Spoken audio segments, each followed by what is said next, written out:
7 kali putaran final Piala Dunia berturut-turut sebelum tahun 2022 ini, mereka selalu bisa lolos ke 16 besar tetapi selalu gugur di 16 besar.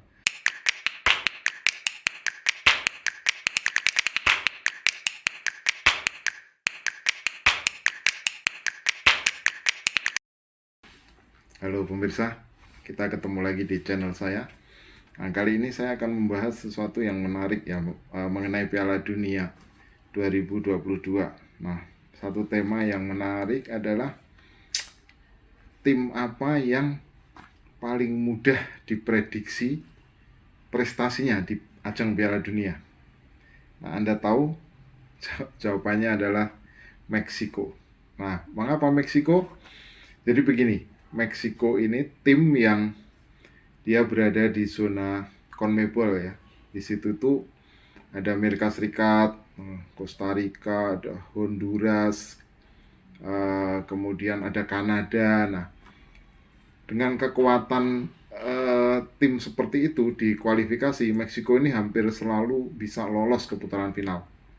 Pesaing terberatnya mungkin ya Amerika Serikat ya, yang sering menemani mereka adalah Costa Rica, dan juga baru-baru ini untuk 2022 adalah Kanada.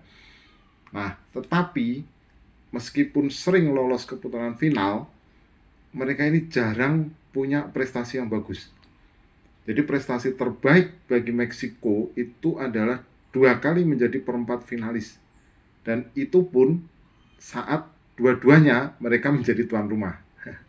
Nah, sisanya 7 kali putaran final Piala Dunia berturut-turut sebelum tahun 2022 ini, mereka selalu bisa lolos ke 16 besar tetapi selalu gugur di 16 besar.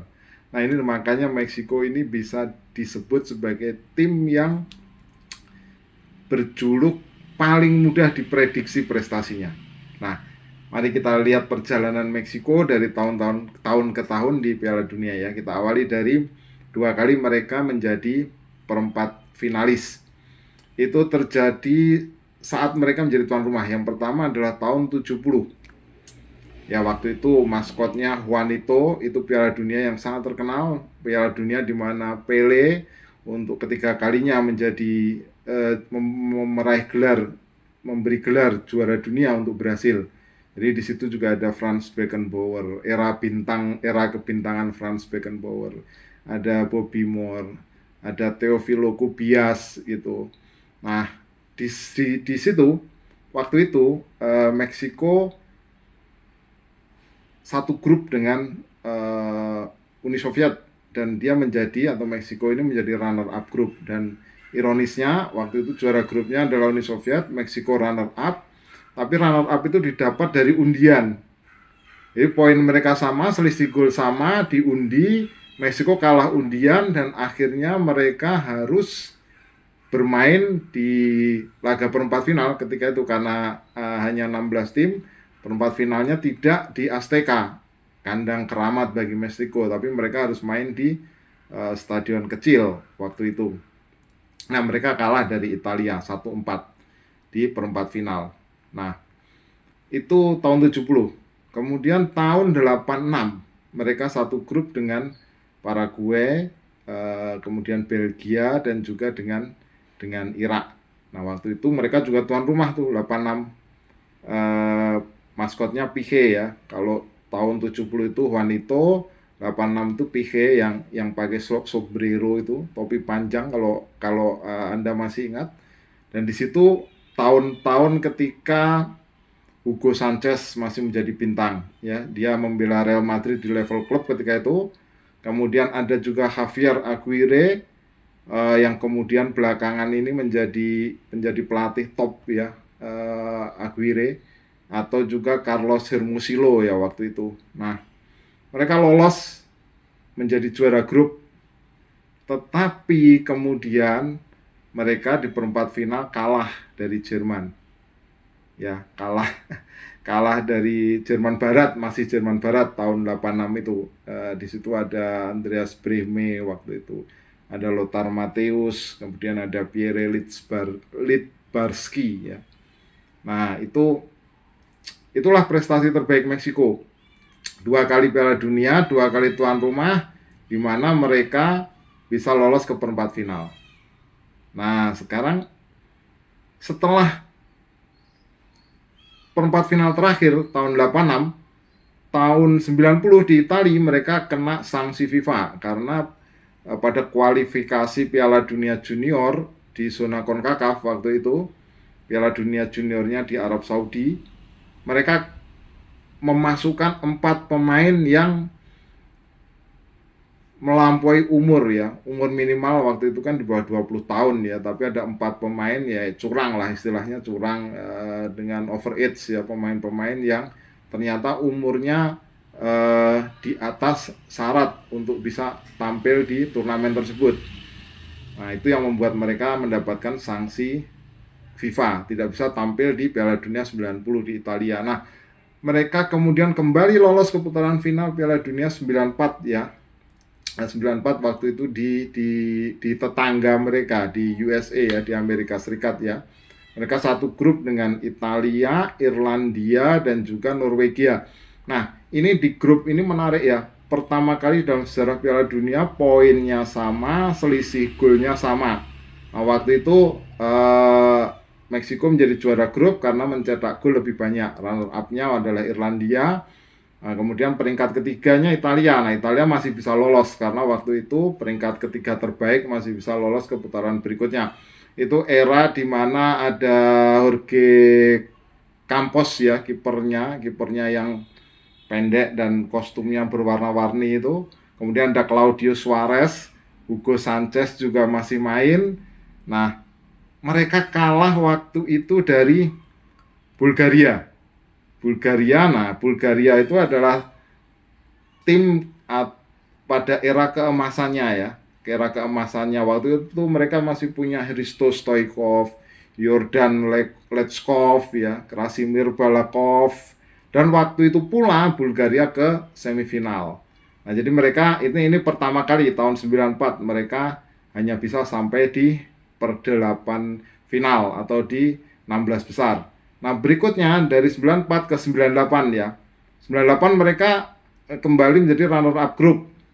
Kalau tahun 94 mereka juara grup, 98 runner up grup, ketika itu juaranya adalah Belanda, Jorge Campos masih ikut, kemudian ada striker yang nyentrik juga ya.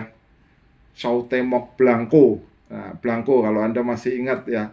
Tapi kemudian mereka lolos ke 16 besar, gugur lagi di situ, kalah dari Jerman. Nah, Jerman waktu itu mereka kalah 1-2. Waktu itu golnya dibuat oleh Jurgen Klinsmann dan juga Oliver Bierhoff. Bierhoff tahu kan waktu itu, striker yang terkenal dengan tandukan kepalanya. Nah, 4 tahun kemudian 2002 Piala Dunia di Asia.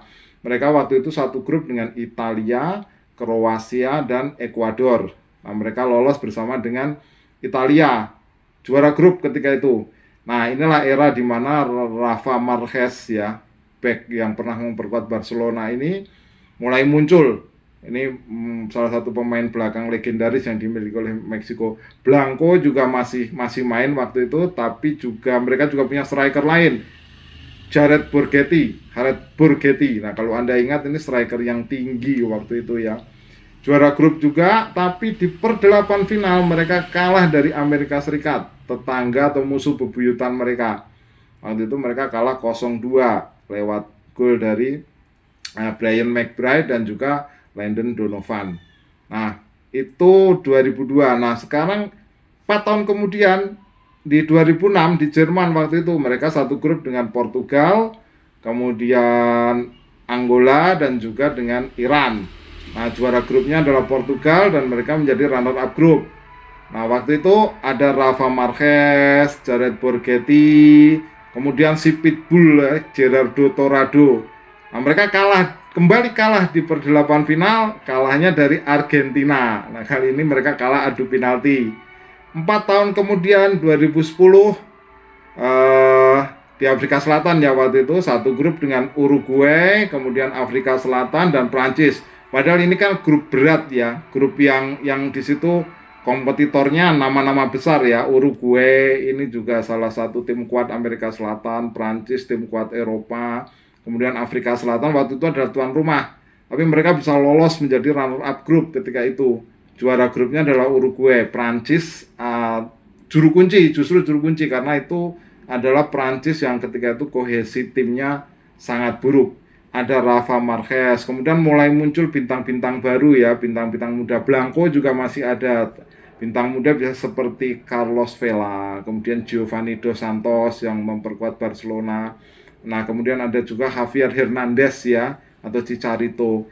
Nah, di 16 besar mereka kembali bertemu dengan Argentina dan lagi-lagi mereka kalah 1-3. Nah, kemudian 2014, 4 tahun kemudian di Brasil mereka satu grup dengan tuan rumah Brasil, kemudian Kroasia dan Kamerun. Ini juga grup kuat ya. Brasil tuan rumah, Kroasia waktu tim kuat Eropa juga, dan juga Kamerun. Nah, itu tahun-tahun ketika Guillermo Ochoa ya, kiper yang sangat nyentrik itu muncul. Nah, masih ada juga Rafa Marquez, kemudian ada Raul Jimenez ya, striker mereka.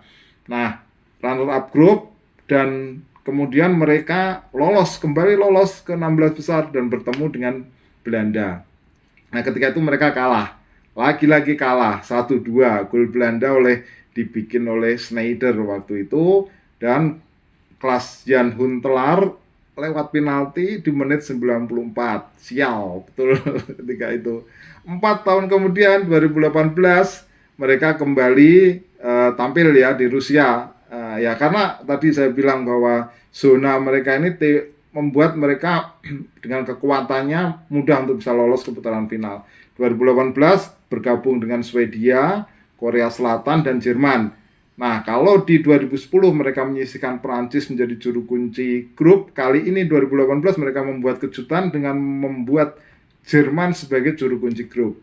Runner up waktu itu adalah Meksiko, kemudian juaranya adalah Swedia, juara grupnya Swedia, dan ada Korea Selatan juga di situ. Nah, masih ada Ochoa, masih ada Carlos Vela, kemudian muncul bintang baru ya, Hirving Lozano.